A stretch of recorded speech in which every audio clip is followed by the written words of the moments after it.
Mother in laws कुकबुकमध्ये तुमचं खूप खूप स्वागत। आज मी रेसिपी दाखवणार आहे गोळ्याचं आम। सारस्वत पद्धतीचं गोळ्याचं आम म्हणजे बेसनाचे गोळे किंवा भजी घालून केलेली खोबऱ्याची आमटी। प्रथम गोळे बनवण्यासाठी मी इथे एक मोठा कांदा बारीक चिरून घेतला आणि 1-2-3 चमचे कोथिंबीर बारीक चिरलेली, एक वाटी भरून बेसन घेतलेलं आहे आणि त्याचबरोबर थोडंसं मीठ, थोडासा हिंग, चमचाभर चिंचेचा कुवळ आणि एक डावभर खोबरेल तेल घेऊन हे सर्व मी पाण्याच्या हापक्याने मिक्स केलं आणि थोडीशी हळद घालून पुन्हा मिक्स करून बाजूला ठेवून दिलं। तर थोडुशा गोडे तेलामध्ये मी एक मोठा कांदा बारीक चिरून तो छानसा नरम करून घेतला। तो नरम झाल्यावर त्याच्यामध्ये 1 चमचाभर धणे, 2 सुक्या मिरच्या, 4 मिरी आणि 1 वाटीभर खोबरं घालून आता मी पुन्हा हे छानसं परतवून घेत आहे।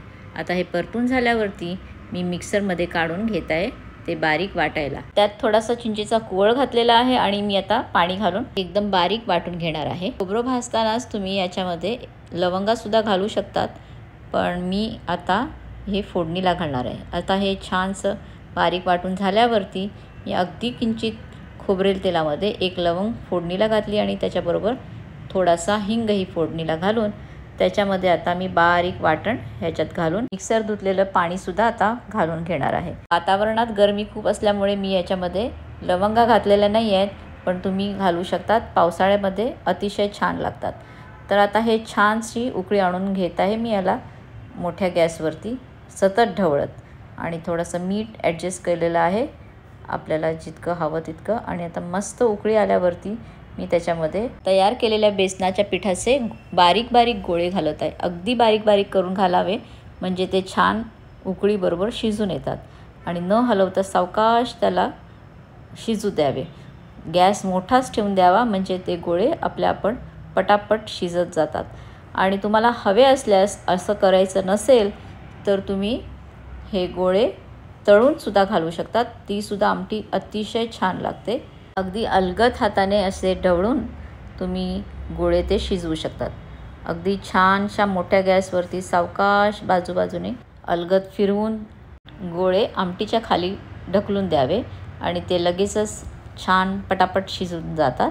एकमेकाला चिकटवू नयेत म्हणून त्यांना थोडासा शिजायला वाव द्यावा आणि मग लगेच दुसरा घाणा तुम्ही घालू शकतात।